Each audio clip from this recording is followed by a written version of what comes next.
Hello, everyone, and as always, welcome back to Strategy Gaming Dojo, where we find, learn, and play one more turn of the great strategy games. This is the biggest and the best. Gary Grigsby's War in the Pacific Admirals Edition. This is our play by email challenge with the crafty Lodric. And this will be our combat resolution for January 8th, 1942. I should say January 8th and 9th. 2 day turns here, and so each resolution gives us 2 full days of action. There has been an unbelievable amount of action in the first month. Full credit to Lodric for that. And I'm not going to sugarcoat it. We're getting whooped a little bit here. We're going to have to recover because Lodric is really, really pressing. Now, I've already watched this, so I'll tell you, there's a lot more pressing to come. When Lodric sent me this file, he said, well, this turn started off kind of quiet, the usual bombing in China, and then he said it gets quite explosive from there. And so, oh, yeah, we took some losses out by Rangoon. Got surprised a little bit, but we'll get to all of that. Let's get into the action. We'll select the January 8th turn combat resolution. Now, some of you may have already seen this. My understanding is that Lodric posted this part on his channel. I think from now on I'm going to be posting the combat resolutions here exclusively, and then you can watch his setup over on his channel. But let's see what happens. And again, it starts off just like every other turn, really, and things pick up from there, certainly.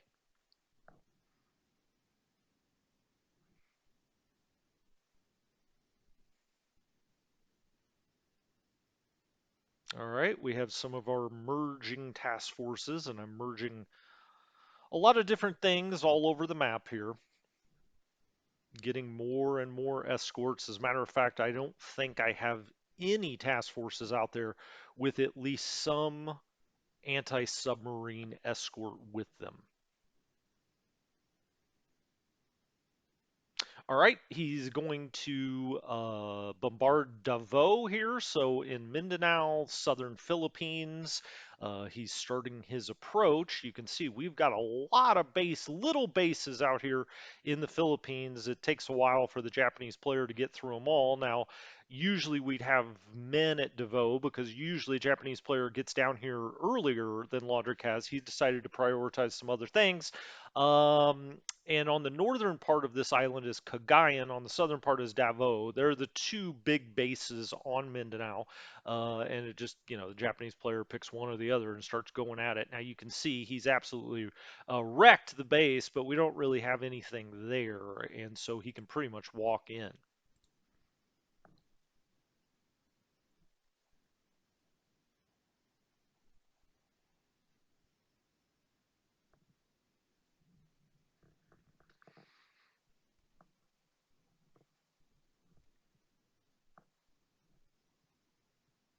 All right, we report some ships at Rabaul. No surprise there. We've got a lot of recon coming out of Australia from Moresby as well.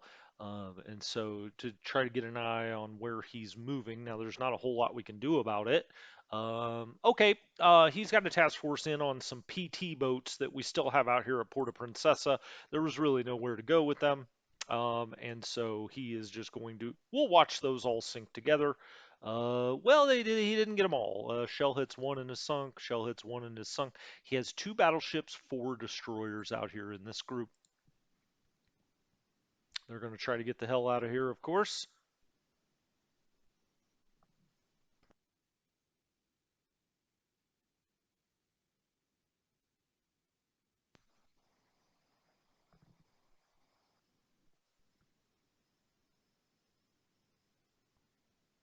All right, we're reporting that we're seeing periscopes out here, and now we're starting to uncover all of his subs. We're going to go after those as strongly as we can, of course.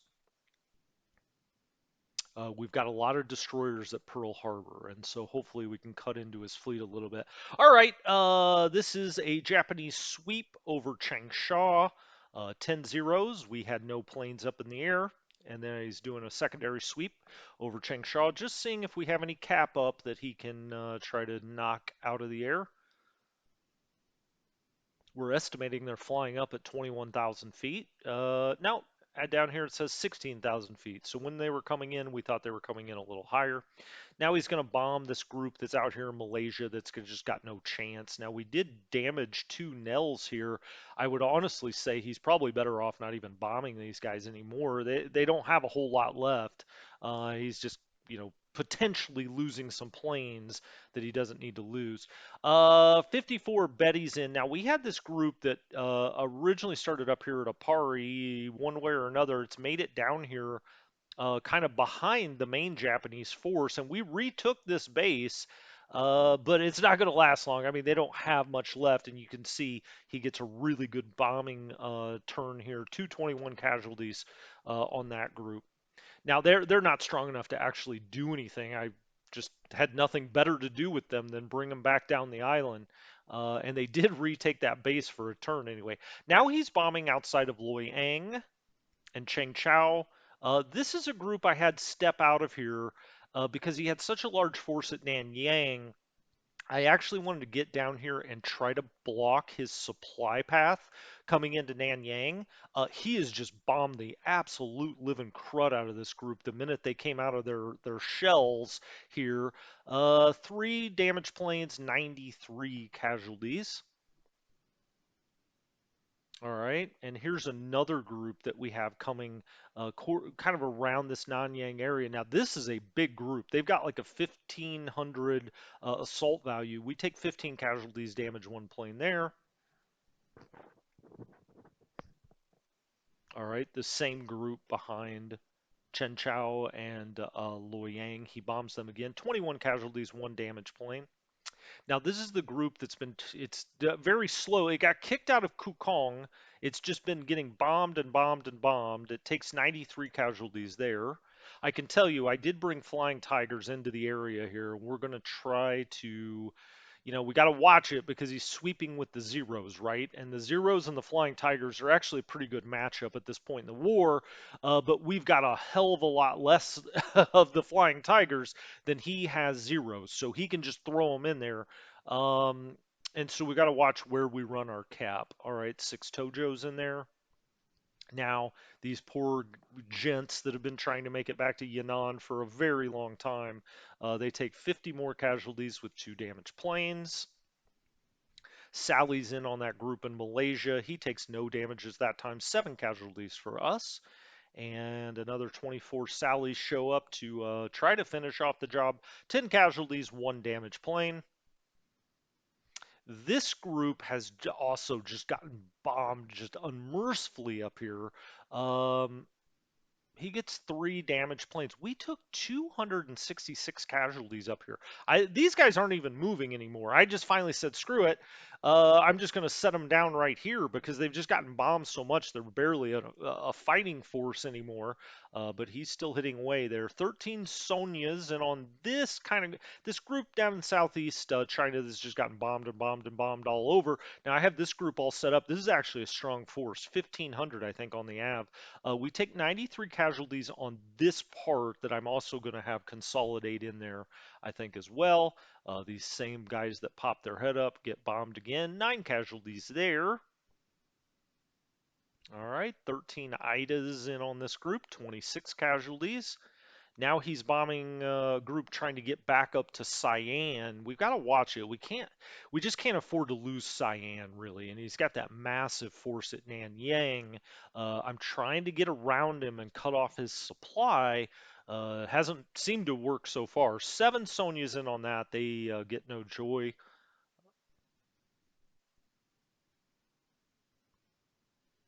All right, he's got some planes coming in over Palembang, Batavia. Sure, he's just reconning this stuff, seeing what we have.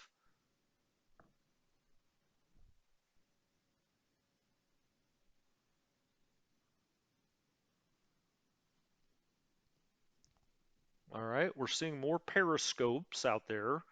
We just saw a Japanese torpedo bomber out by Port Blair, Rangoon. I can tell you that's bad news. Torpedo bombers out in that area would almost certainly be coming off aircraft carriers, and spoiler alert, they are. 14 Bettys in on this group up near the Sarawak border.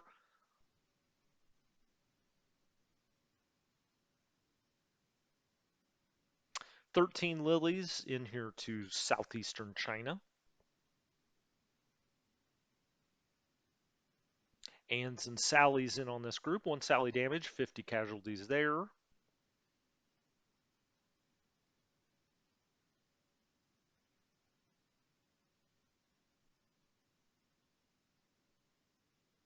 Six Anns on this group, 27 casualties reported there.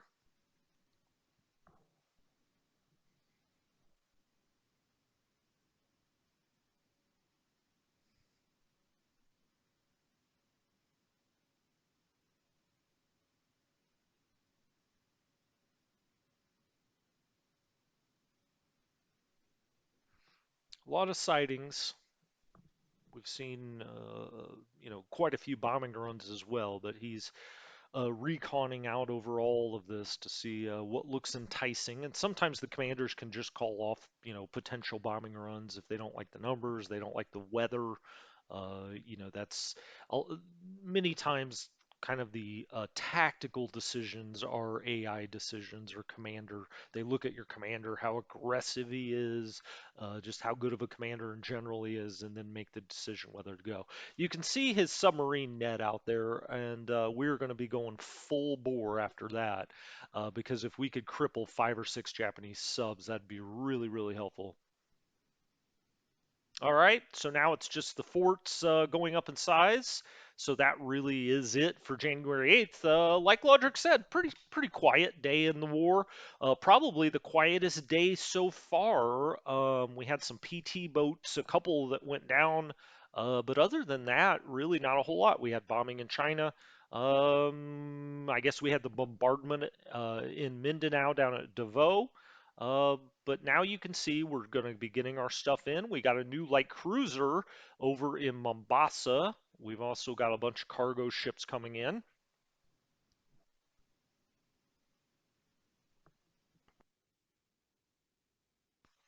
And it is now January 9th, 1942. The war is 1 month, and I guess we're the second day in of month number 2. Okay, he occupies a Pari. We had nothing left up there. We're still seeing 4 ships at Rabal.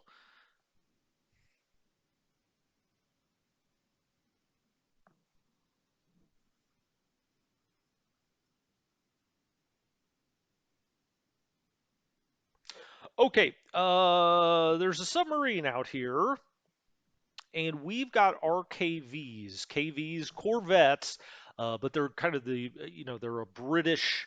I don't want to say they're a destroyer, but they've got a lot of anti-submarine capabilities. So you see here, we had the KV Aster.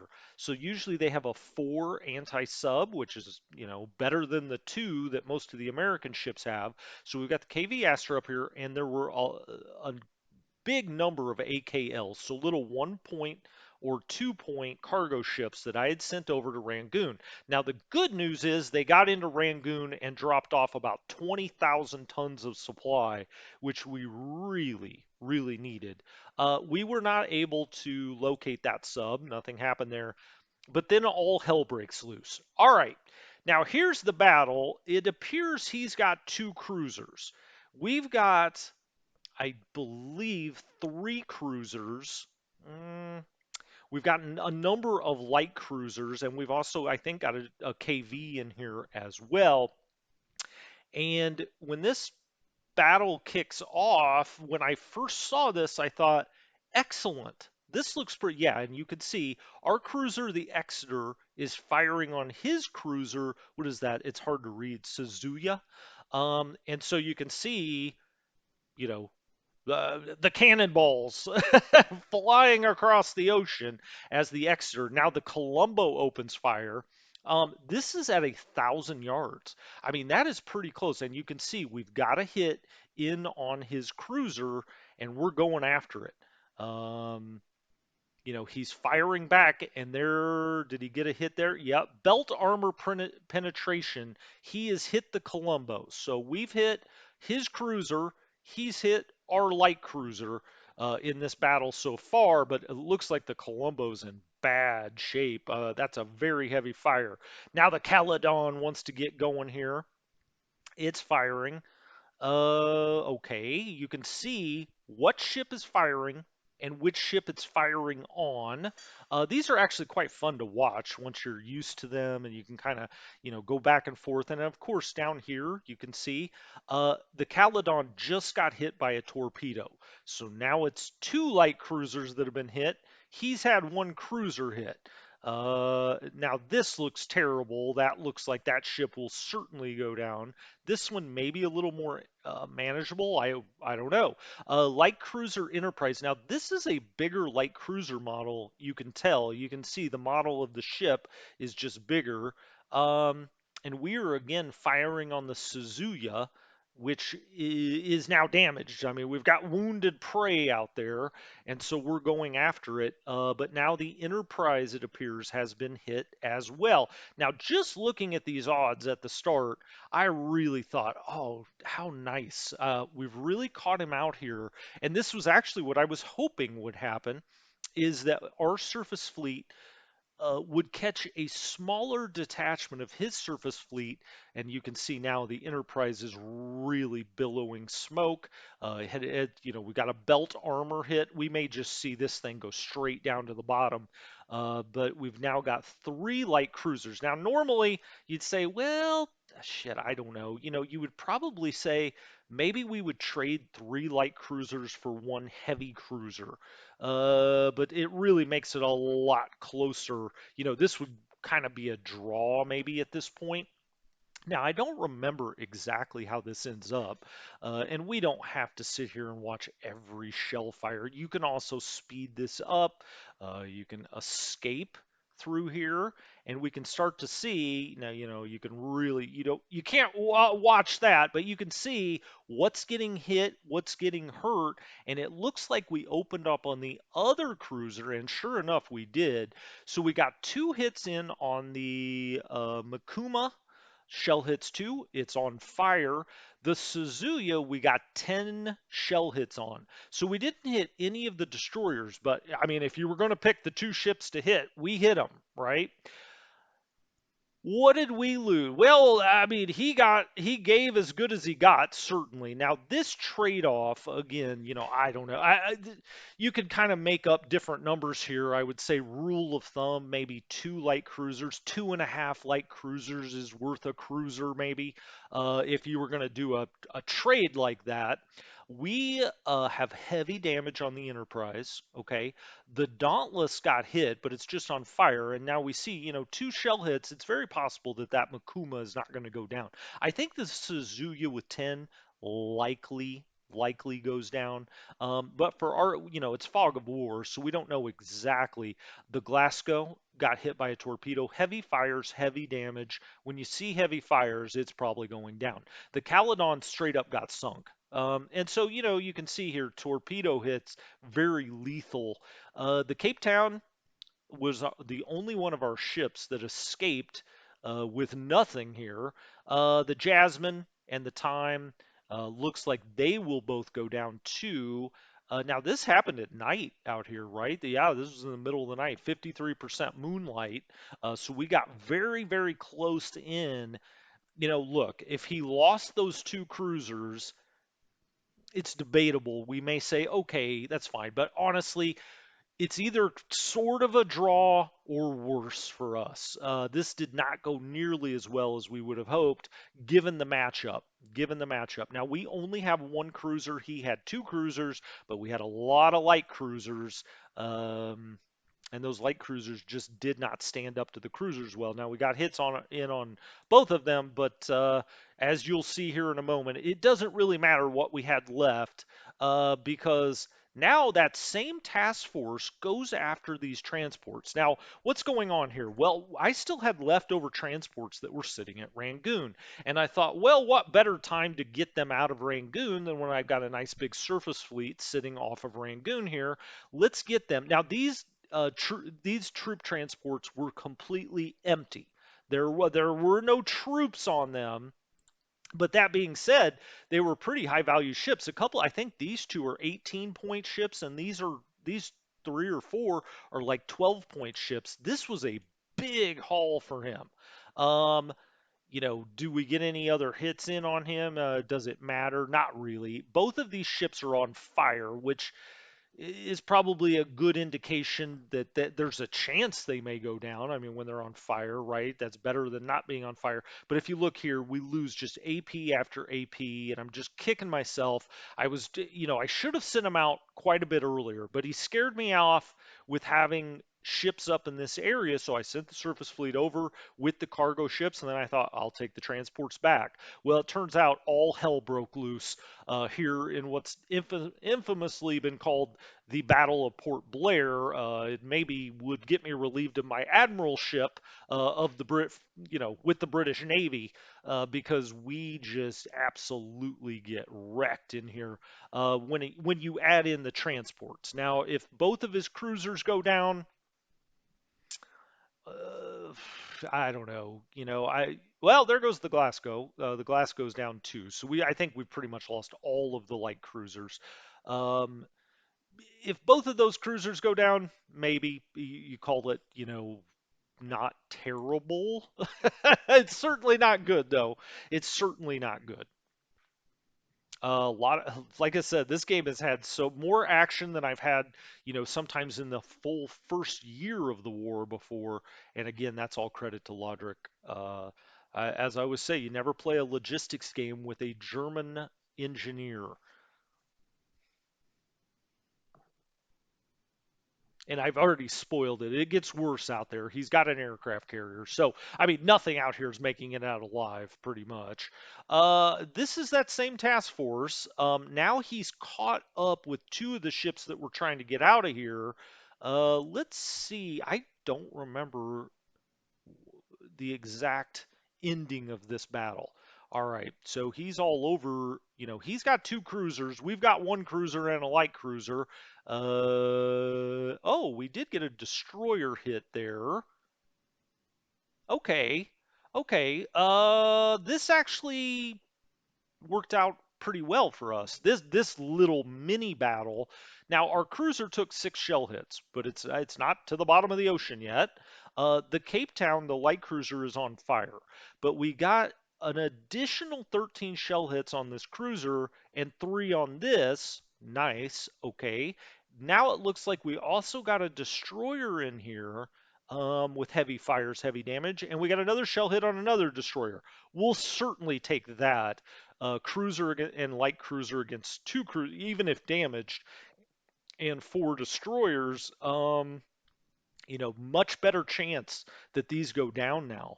The Suzuya, the Makuma now gets 3 more. I would have, if I was just a betting man, if I was guessing, I would guess the Suzuya is going down. The Makumu might make it. It took 2 shell hits the first time, 3 the second time. We're trying to get the hell out of there now. What is this? Oh, these are PT boats. they were they were already damaged, and he just comes and carves these up. Now he's got a lot of light cruiser. He's got one cruiser, a lot of light cruisers, a lot of destroyers in here. These are all 1-point PT boats. I was hoping to get them out and just disband them into some port. Um, Oh goodness! Wow, I don't know what to make of this. The Battle of Port Blair so far. Again, it's all about did he lose both cruisers? If he lost both cruisers, we can feel a little better about ourselves. Um, but if he didn't, if he only lost one cruiser, we just took an absolute smoking in there. That's weird. We report ships near Melbourne. I mean, obviously that could just be a mistaken identity kind of thing, but a little odd. I mean, we have a lot of planes that are training in that area because we have them at um, Port Adelaide. All right, 2-0 sweep over Changsha, and now he's bombing this group in Malaysia again. I'll be honest with you, the first time I watched that Battle of Port Blair, I honestly thought it was even worse than what we just saw. So maybe, I don't know, now watching it a second time, I maybe feel a little better about it. 27 Betties in on this group that had, kind of snuck in behind and taken this base. We were never going to hold it, so he's, just bombing the crud out of them. We've still got troops at Clark Field, but they're quickly running out of supplies, and usually a Japanese player will kind of just let them wear themselves down. We also have a pretty big amount here at Bataan. 27 Betties in, 57 casualties. All right, up into Davao, you saw that. We've got some Mabels out here by Pacau. We took a few, look like 27 casualties. I mistakenly went through escape a little too fast there. Southeastern China, 5 Nels in here, 32 casualties on only 5 Nels. This group outside of Loyang, getting bombed again. This time we damaged 6 planes. They do have some anti-aircraft capability in this unit. Believe me, I checked that out. 155 casualties. But if he lost 6 planes, possibly. I mean, they're just showing his damage. We don't know if they made it back to base. 27 Sallies in on the Yan'an guys. 37 casualties reported there. Okay, 27 Anns in here. 22 casualties reported. 20 Lilies in here to southeastern China. Only 8 casualties for us. Okay, 12 Anns into this group south of Nanyang. 1 Ann was damaged. No casualties for us. Might have been bad weather out there. What's it showing us? It's overcast. 18 Marys, 9 Zeros, 7 casualties reported there. No aircraft were damaged that we know of. Now this group that is north of Kukong, 22 casualties there.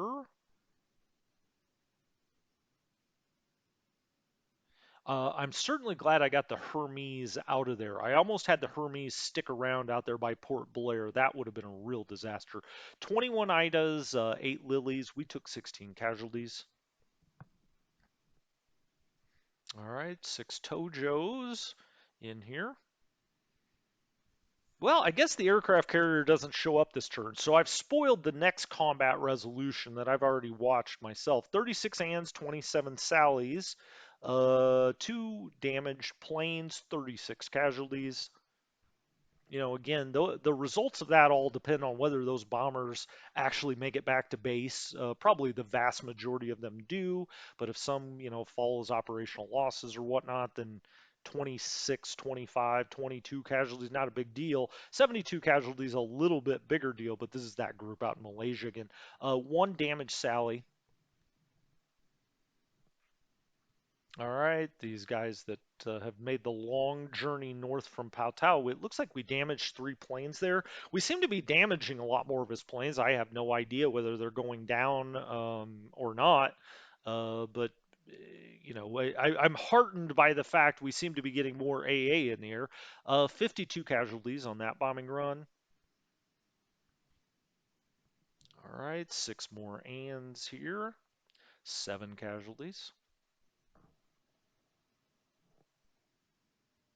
That group outside of Loyang with 18 Idas, and we take 24 casualties.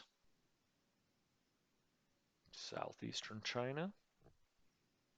Nothing happening there. Looks like there was light clouds. They didn't find us for whatever reason, or at least the payload didn't hit.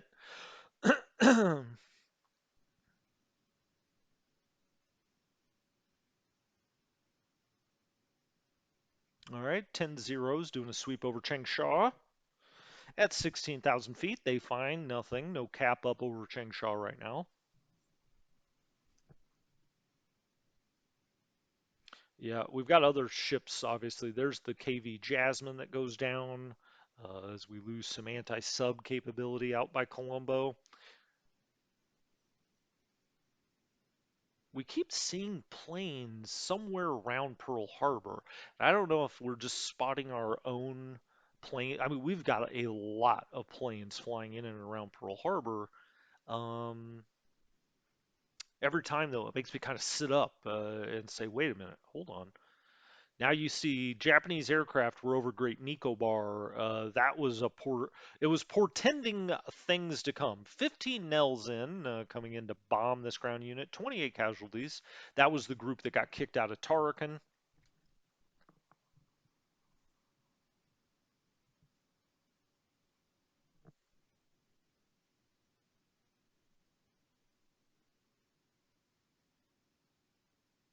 A lot more sightings as always.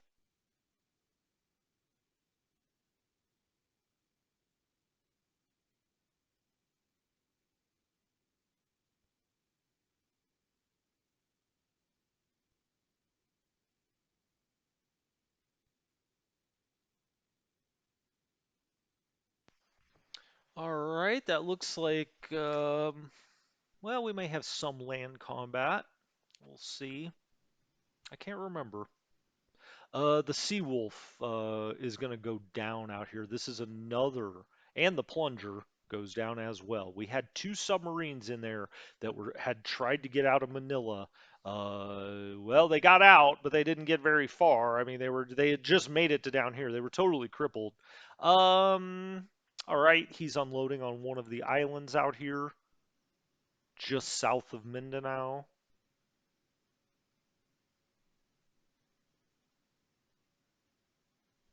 We've got a real opportunity to put a dent into his submarine fleet there because, like I said, I mean, we have just got a massive number of destroyers in that area. We've also got destroyer minesweepers I'm going to send out there. Okay, we're into the fortifications that are moving up in fortification level, and that's going to do it. Wow, this time it was all about the Battle of Port Blair. I have not been relieved of my admiralty. Admiralty, my goodness, I can't even talk. I was so overcome with emotion from losing those British sailors out there. Again, I mean, with Fog of War, I have no idea of knowing, whether he had both of those went down, one of them went down. If none of them went down, if neither one of those cruisers went down, we really took a licking there. If one went down, we still took a bit of a ass beating. If both of them went down, we can say, well, it wasn't the worst result that you could have. Anyway, this has been Strategy Gaming Dojo. When we come back next time, you'll see the Japanese aircraft carriers finish off the rest of what's over there by Port Blair for us, unfortunately. Um, and we'll go from there. We've got to recover because Lodrick is putting it to us right now. So we'll come back, but it's all about points really. And he has amassed a huge number of points early on here, but we haven't lost anything critical necessarily, which are really the American aircraft carriers and also transports with big American infantry groups. You just can't lose those because it puts you way too far behind the eight ball. But anyway, thank you so much for joining me. I will be back with a little setup. I think this time on the setup, I'm just going to talk about aircraft a little bit for those of you that aren't maybe quite as familiar with the game and how aircraft work in this game. Anyway, Strategy Gaming Dojo, I'll talk to you next time. Have a good one.